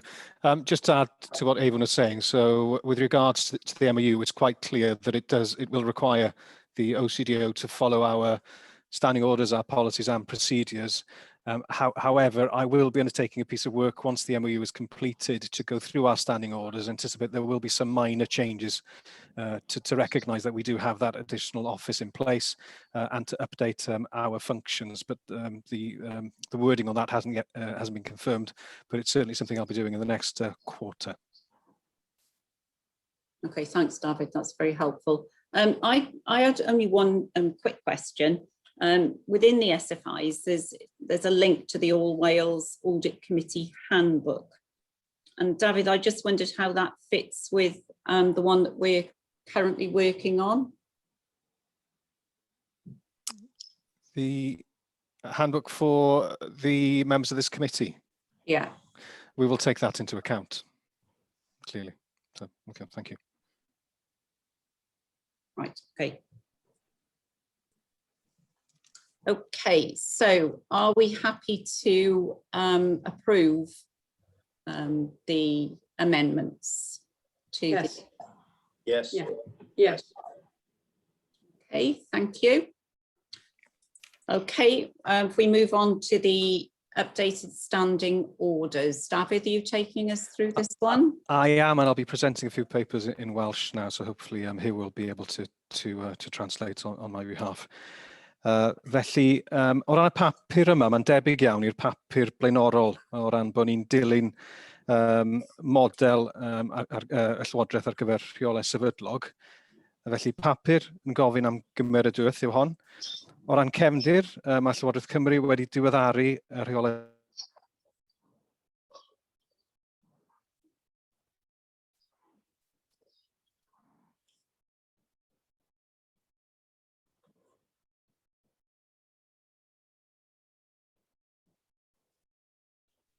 Yeah, that's what it looks like. I see that, Jill. Yeah. I see that too. David, are you still there? Not looking I'll just try good. and contact him and get him back in. Okay, let's have a look at the agenda and see where we are. So the next couple, they're all board secretaries, so that's going to be awkward. So we may have to chat amongst ourselves unless anybody else can take over at this point. We could certainly move on to the review of the Audit and Assurance Committee terms of reference. Sorry, Jay, could I ask a really stupid question? It says to switch to the English channel, but I'm not sure where I'm looking to get the translation. it's down at the bottom where it says interpretation. Oh yeah, I got it. Thank click you. on that and click English. Thank you. Yeah. Do you need to have the latest version of the Zoom client to be able to access the interpretation channels? Just in case anyone else is having problems. I'm not getting in touch. Are you okay on that? Has everybody been able to get the interpretation? Yeah. Okay. We should be all right, and we could hear it. So that was good. So Ivy, I suggest we and is Kathy still on? Yes, Kathy's still here.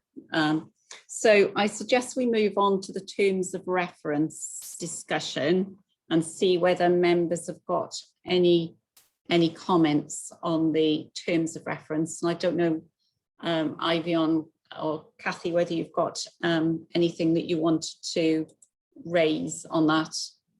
I'm putting you on the spot slightly, but I think all the rest of the items are David's, so I'm just trying to make up time. I think, Kathy, I think you actually wrote the one on the terms of reference, and I know you're doing the minutes, so I don't really want to put you under too much pressure.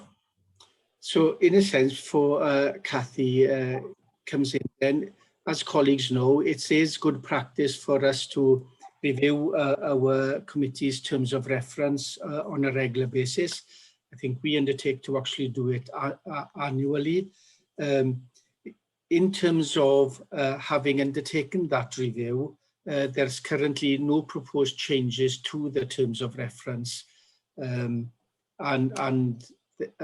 therefore it's just for the committee to actually note, and I take it approve, that we consider the terms of reference to be still fit for purpose in terms of what we've been operating under, and that we propose that they are the ones that we continue to operate under for the year ahead. Yes, and that's exactly how I saw it. John, did you have any comments on it? Just to say, I'm content with it, Chair. I was just thinking about whether there's sufficient reference in there to our responsibility to review IT and information governance, given that that's such a big issue now. But I do see in paragraph 4, there's a bullet point there which says that we are required to assure reliability, integrity, safety, and security of the information collected and used by the organisation. So I suppose it is there. And I suppose the question is it there strongly enough, you know? But that's the only comment I had, Joe.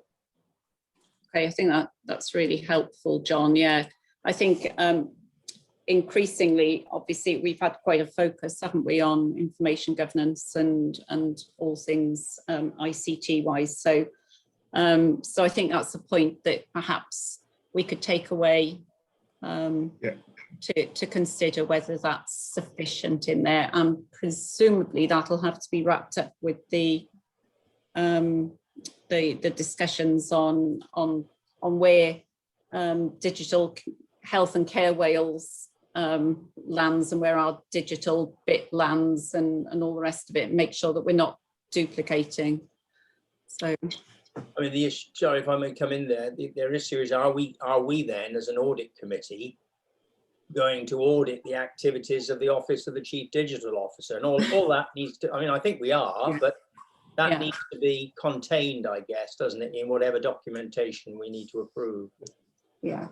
Yeah, in a sense, the role of the audit committee will be to ensure that that office, that hosted organisation, complies with our standing orders and SFI. So we will have a role to ensure that that is the case, and that in its operation, that it operates to the same high standards that we expect HEIW to actually operate with under. So it does fall within there.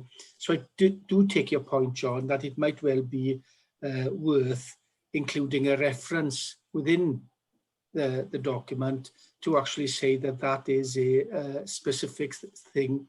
Because we're aware of it, we're bringing it out and making sure that everybody else understands that that's our role as well. Thanks, Ivan. Okay, so subject to that being considered, is everybody content to approve the terms of reference? Yes. Yeah. Okay, thank you. David, I can see you're back. Do you want to go back to where you stopped? Yes, please. Thank you. The reference? internet connection has dropped off here, so I've switched to cloud. So hopefully it'll be more robust. So apologies for that. O ran yr rheolau sefydlog, o ran newidiadau i'r model, mae yna nifer o newidiadau. Yn benna, mae'r newidiadau yn adlewyrchu y sefyllfa diwedd araf o ran y gyfraith, o ran enwau swyddi yn y llywodraeth, o ran newidiadau enwau'r swyddog gweinidog, ac yn olaf newidiadau i cyfeiriadau ar safleoedd we. Felly, da ni wedi diweddaru rheolau sefydlog AaGIC, a felly da ni'n gofyn heddiw bod y Pwyllgor yn cefnogi'r newidiadau hynny ac yn cymeradwyo y newidiadau i'r cyfarfod o'r bwrdd yn mis Gorffennaf, os gwelwch yn dda. Okay, thank you, David. Thank you. Have you got any questions on the standing orders? No. Are we content to approve them? Yeah. Paul, Yeah. sorry, is that a hand? Sorry, yeah. Sorry, Joe, yes. Just one minor comment from me on 9.1.1, the section around the internal audit section. It's the update has got a reference to the NHS Wales internal audit standards. We still follow the public sector internal audit standards. I had a very brief discussion with David yesterday, so I know that's what's come from Welsh Government, but we're still following public sector internal audit standards. So so we presumably it's a bit of a typo from their front. Okay, you take that away, David. Yeah.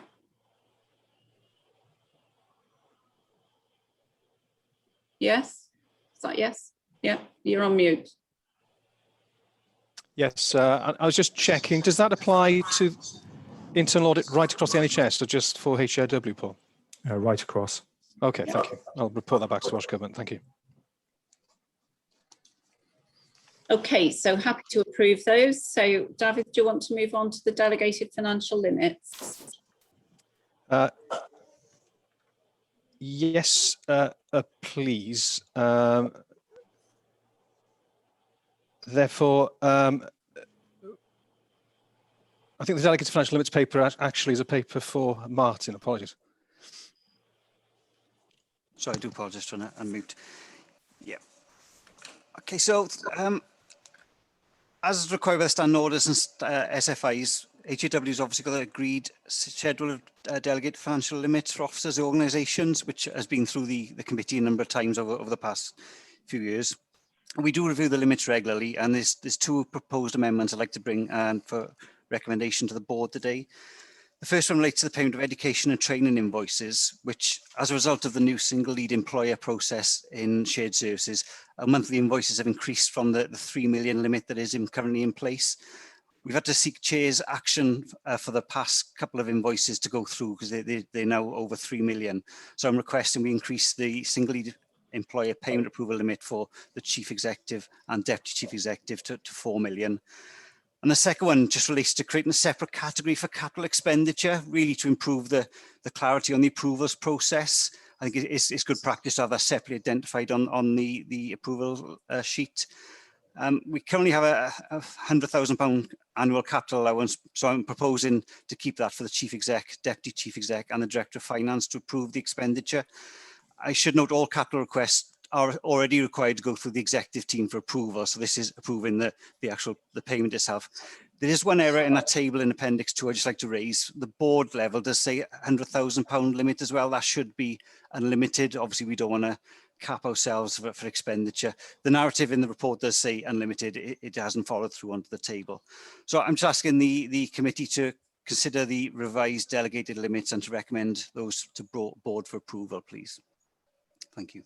Okay, thank you, Martin. Any comments or questions on those? They all seem fairly straightforward and sensible. Okay, so yes, so are you happy to approve and recommend to board? Yes. Or recommend to board for approval, say? Okay, lovely, thank you. So if we move on now to the Information Governance and Information Management Report, David, back to you. Just bear with me. Sorry, I've lost the connection with the paper. Could you just bear with me a second while I open up the paper?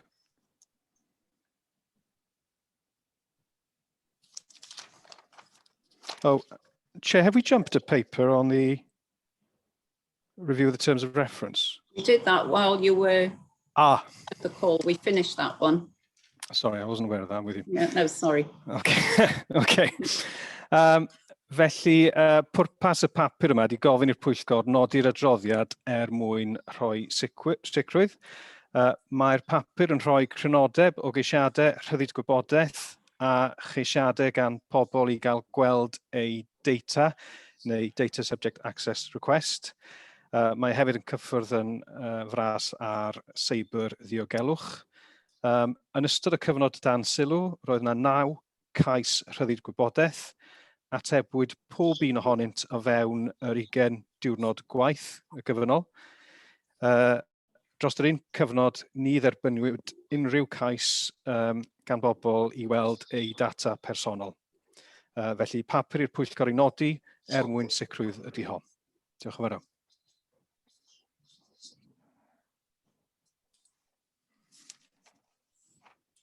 Okay. Any comments, questions?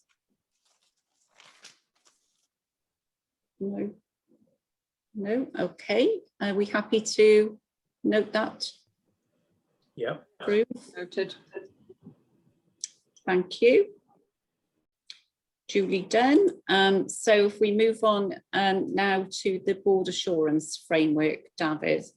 Okay, thank you. I'll turn to English for this paper. So the purpose of the paper is to provide the committee with an update on the strategic risk control framework, which will form a part of the board assurance framework as we continue to develop the BAF. The strategic risk control framework identifies and maps the controls and key sources of assurance against HEIW's strategic risks and is attached at Appendix 1.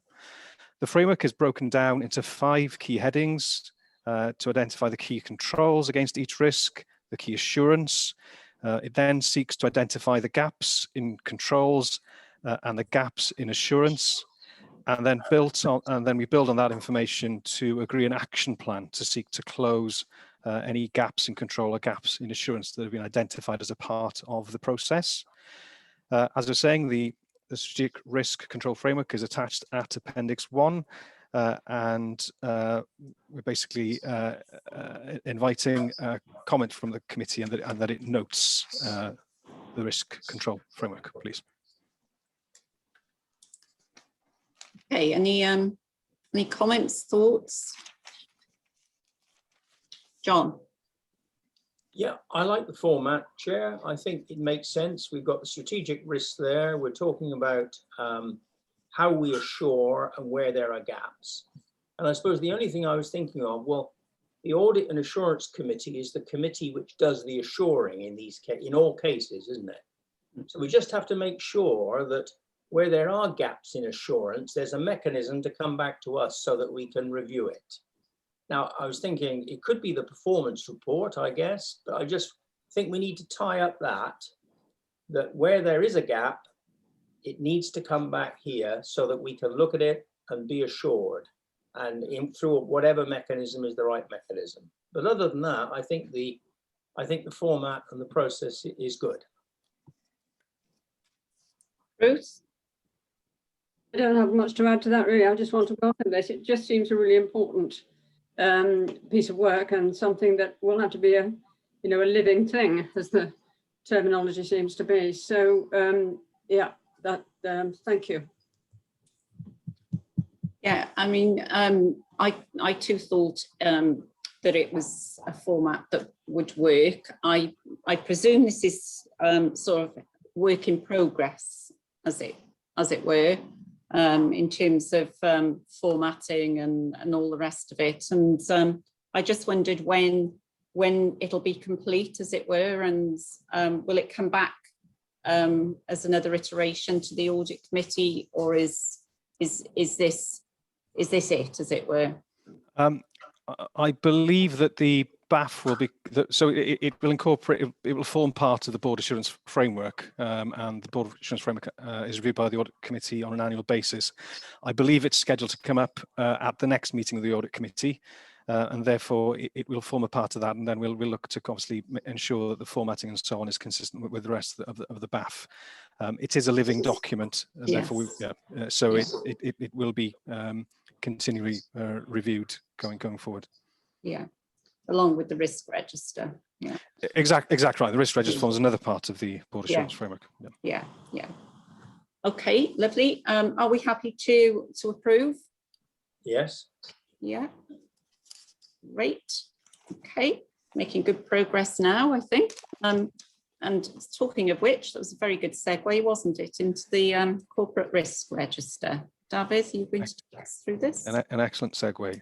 Felly, papur ar y cofrestr risg corfforaethol ydi hon, wrth gwrs. Ar hyn o bryd, mae yna 11 risg ar y cofrestr. 1 coch, 8 lliw amber a 2 gwyrdd. Mae risg coch yn parhau I wneud â seibr ddiogelwch. Mae cynnydd wedi bod yn risg rhif 19 mae hwn yn parhau I fod yn cael ei asesu'n amber. O ran y 2 risg gwyrdd, da ni'n gofyn i'r Pwyllgor heddiw I ddileu'r rhain o'r gofrestr. Y 2 risg honno ydi 10 a 11.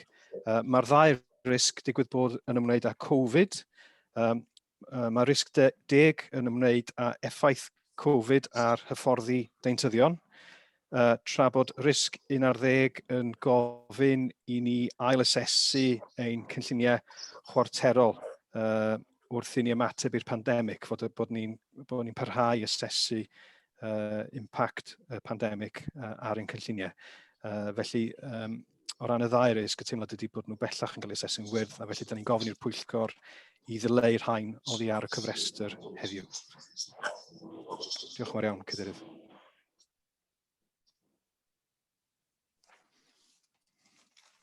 Okay, thank you, Dafydd. Has anybody got any comments on the risk register?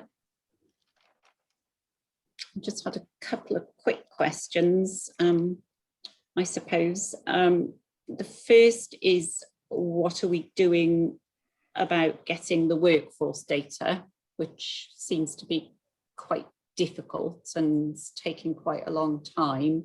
I know we haven't probably got the right people here to necessarily answer that, but perhaps if that one could be taken away.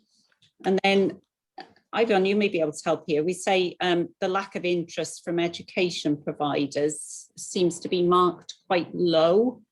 Now I know that's sort of gone, as it were, but it then says if education providers fail to mobilise, and I just wanted you to take that away and check that you felt that the score was high enough, because it felt catastrophic to me if they didn't mobilise. And you know, it seems to be fairly evenly weighted, but you know, I'm sure the mitigation is very strong. So yeah, if I touch on in terms of what the plans are, as you know, we've had the programme board that's actually overseen the getting to this point of being able to issue contracts.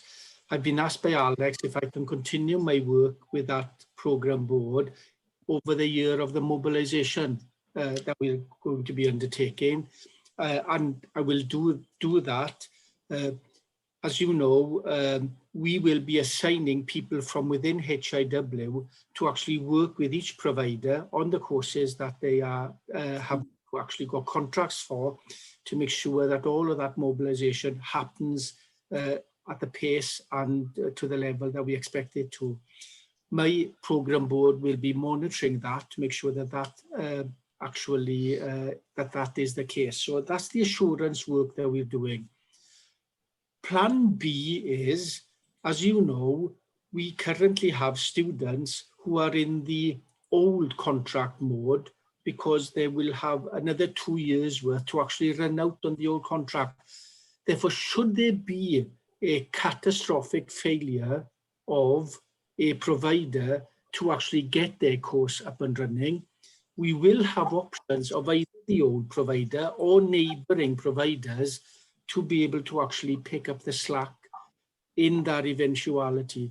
So therefore, whilst we're not envisaging a provider not being able to actually mobilise to the new contract, we will have options to cope with should a provider be in that position. But obviously our focus of attention will be to make sure that we don't get into the point of needing plan B or plan C. Is plan A, which is to mobilise to the contracts that we've established, is the clear focus for us. Hopefully that was helpful. Yes, thank you, Ivion. And I think I'm happy with the mitigation. I think it was the scoring of the actual risk that I just want you know, to just have a look and make sure that's high enough, as it were. I'm happy with the mitigation. That does sound very reassuring. Thank you. John? Thanks, Jill. It was just, I had a question on number 19, which is the issues where we have students in training in organisations where we don't have a contract. And I remember raising this last time, and I know it's going to be resolved as we move into phase 2 of the commissioning. But I noticed in the narrative that it's still medium, but it's been given a higher risk rating. So something's happened to suggest that it is a little bit more worrying. And I wonder what the thinking was on that from the execs. Why is that given a higher risk rating? John, I'm not aware of anything that's actually happened, that's actually shifted a level of concern. It could well be that it's just another look at, well, given the situation we're in, what is our rating? I don't think there is anything that's actually made a shift, unless David, with his hand going up, has actually highlighted anything. But I think it was just another clear-headed look at it. Sorry, David, if I've misled the committee. If you Sorry, David, I couldn't see your hand, sorry. No, that wasn't misleading. So the increased score reflects that that there was a delay in the implementation of the mitigation actions. So it's linked to phase 2 and putting in the project team around that. There was a delay there, and that's what caused the increased score. So the overall assessment is the same, if you like, but it reflects the fact there was a delay. It's still a medium risk anyway. Yes. Yes. So, yeah. Thanks. Okay. Ruth, I can see your hand. Just to focus on the more positive end of the register, and that is the progress, like with the dental training, and it's really good to see how that's actually worked through, because it was a major worry for us at one point, and the impact of COVID on that particular part of healthcare. And I note that it's proposed to remove this from the register, and I think that's really appropriate, partly because good progress has been made, but also the circumstances have changed in relation to the initial concern, which was about the impact of aerosol as a means of transmitting COVID. So that's good news. So well done. Yeah, I'd second that, most definitely. I know I've raised that one at the board. Okay, so are we content to remove green risks 10 and 11? And then note the rest of the corporate risk register subject to the questions, obviously, that we've raised? Yes. Yes. Yeah. Okay, smashing. Okay, so audit recommendations tracker, David. Okay, thank you, Chair. So obviously the audit recommendation tracker, the purpose of the document is to record HEIW's progress in terms of the recommendations it's received from both the internal auditor and Audit Wales. With regards to the internal audit recommendations, we've currently got 27 live recommendations, of which 18 are assessed as green. We have 7 overdue recommendations currently, and some of those relate to the dashboard. where overall we have made incredibly good progress, but nevertheless, I think there are a couple there that are outstanding. With regards to the remaining overdue recommendations, there are commitments there to progress them significantly in Q2. With regards to the Audit Wales recommendations, we've currently got one overdue recommendation, and that relates to the development of a digital and IT strategy. Again, good progress has been made there, but I'd also like to draw the committee's attention to the fact that a national digital and IT strategy has been developed, and that we'd be looking to incorporate that or take that on board in terms of our own strategy. And therefore that might cause a delay depending on timings that we are expecting from Welsh Government. So I'm asking therefore that the committee considers the report and approves the recommendation that the recommendations that are assessed as green are removed from the audit tracker. Thank you, Chair. Thank you, David. Very helpful update on that. Any questions on the tracker? No, no. Okay, so are we happy to approve the removal of those that David's referred to and note the progress? Yes, yes. Okay, great. Okay, so last item, and then hopefully we can quickly conclude so that people can have a 2-minute break before the closed session. So the MOU, David. So just to confirm that this is a renewal of an old MOU. The purpose of the MOU is to confirm the overall, obviously, the objectives of both parties and to identify in terms of how each party works towards reaching its overall objectives. It outlines what each party expects of each other. There's a reference there, obviously, to the Data Protection Act, but it is a renewal of an MOU, so it's the MOU is just here for noting. I'm afraid that I can't see the document on my computer. We're having problems with the internet connection here, but I'm happy to take any questions with regards to the MOU.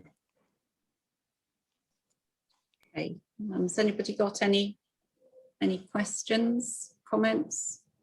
As you say, it is a refresh of an old one. And oh, Ruth. Just to say that this will also be coming to Education Committee. So this is a little bit of an interface responsibility, if you like, between us. Maybe we need to be just clear about what we're doing in each context. But the issue has also been raised in Education Committee about the function of MOUs, because there are potentially a large number of new ones to follow, I believe, David. And so although this is a one-off, I think we may be going to be seeing more of them in future. Yeah, that's correct. Thank you, Ruth. That's correct. We are, and this is a conversation that I've had with Jill as well. So we are anticipating that we will have a reasonably large number of MOUs coming through the system, as it were. We are focusing in particularly on formalising the relationships that we have with our numerous regulators. The idea being, at the moment, we've got an informal relationship with the regulators, and we believe that obviously we would benefit from formalising those relationships so that both parties are absolutely certain in terms of what's expected from each party working together.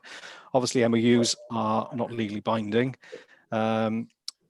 other than the data protection elements. So it does look like they will be supported by a number of data sharing agreements as well. With regards to the role of the Audit Committee and the Education Committee in terms of the MOUs, I'll take that back and look into that and examine the terms of reference of both the Education Committee and the Audit Committee, because we do need to clarify that that it's very clear what role each committee has with regards to the MOUs, and that there's no overlap, and going over the same areas by both committees. So I will take that back, and I'll get back to each chair on that point. So thank you for raising that, Ruth. Yeah, I think that's really important, David. Thank you for taking that away. I mean, the audit committee's role would be in monitoring the MOU and making sure it's all the governance works. So so I think we can have a round table conversation about that subsequently. Okay, so that brings us to a close of the formal business. Part 3, we've got the Education, Commissioning and Quality Committee annual report for information. I'm going to ask Ruth if she wants to make any comment on it. I don't think, Chair, there's anything that I particularly need to highlight. People have had it for information, and I think it's straightforward. Thank you, Ruth. I think it's a really good report, actually, and makes very easy reading, and hopefully gives a wider audience. Our 2 reports gives people a flavour of what's going on at the committees. So so well done. It's a really good read.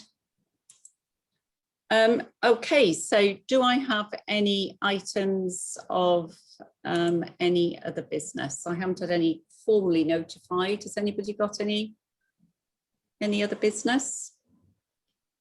No? Okay then. Hi, Jill. Oh, sorry. Yeah. Can I just comment on the annual report on page 4?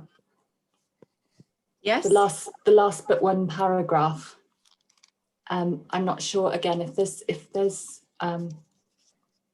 something missing. Noted the potential additional required. What that was actually referring to. I think I noticed that as well. I did. Yeah. David, can you take that away? I'll have to take that away. Thank you Yeah. for raising, Heidi. I'm afraid I can't see the paperwork at the moment. Okay, thank you. Okay, thanks, Heidi. So any other business from anyone? No? Okay, so the date of the next meeting is the 1st of October. Who knows whether it'll be remote or in Dusky, but it's on the 21st of October. So thank you everybody for your patience. Can I ask you to just have 5 minutes? I'm really sorry, and then we'll try and rattle through the closed session. You will have to leave this obviously and re-engage on Teams. So see you all in 5 minutes. Thank you. Thank you. Bye. Thank you. Bye.